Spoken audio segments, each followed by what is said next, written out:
Why Christianity is largest religion in the world?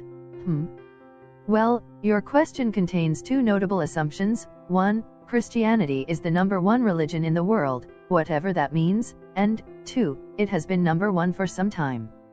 By what criterion or criteria do we decide which religion is number one?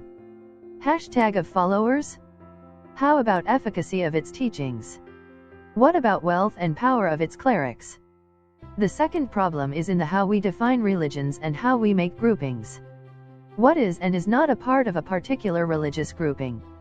For example, can Mormonism properly be categorized as a form of Christianity?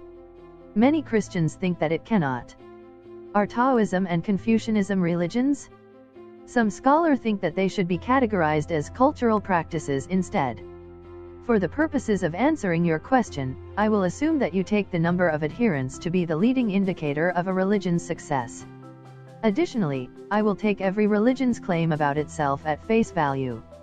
If your institutions self-identify as Christian, I will categorize you as Christian, or Buddhist, or Islamic, etc.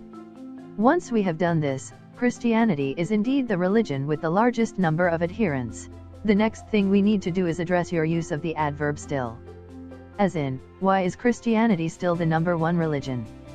This implies that Christianity has been the number one religion for quite some time. How far into the past you project this still is not clear.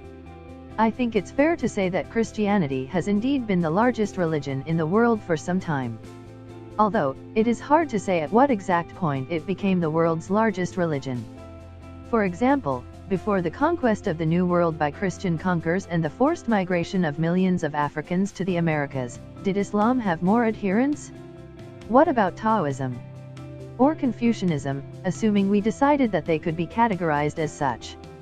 Or Buddhism? Or Hinduism?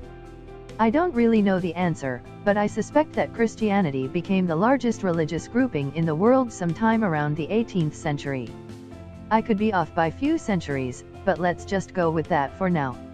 Still, 300 years as the largest religious group is quite a feat. I know you didn't ask, how did Christianity become the largest religious grouping in the world? But I think it is important to the why of it, so I will discuss it briefly. Christianity has enjoyed some notable advantages over other religions.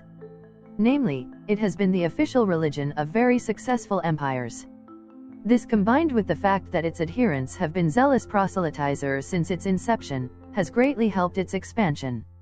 I think it is important to note that although an emphasis on proselytizing is not unique to Christianity, not all religions have as strong a tradition of proselytization as Christianity.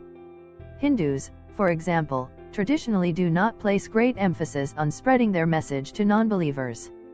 This is obviously a generalization, but for the most part, if you would like to join you can, but no one is going to go out of their way to try and get you to join. Most modern branches of Judaism, likewise, do not stress the importance of converting the non-faithful. Although, during the Hellenistic era, not coincidentally the time when Christianity was in its infancy, some Jewish sects were strong advocates of proselytization to Gentiles. These two advantages combined to make Christianity a formidable religious force. I would also note that although Christianity began as a humble Jewish sect in 5th century Palestine, its centers of worship have moved throughout the years. The largest concentration of Christians is not to be found in Middle East. It is not even found in Europe, the largest centers of Christianity after the rise of Islam. They are to be found in the Americas. Brazil, U.S.A, and Mexico are among the countries with largest concentration of Christians in the world.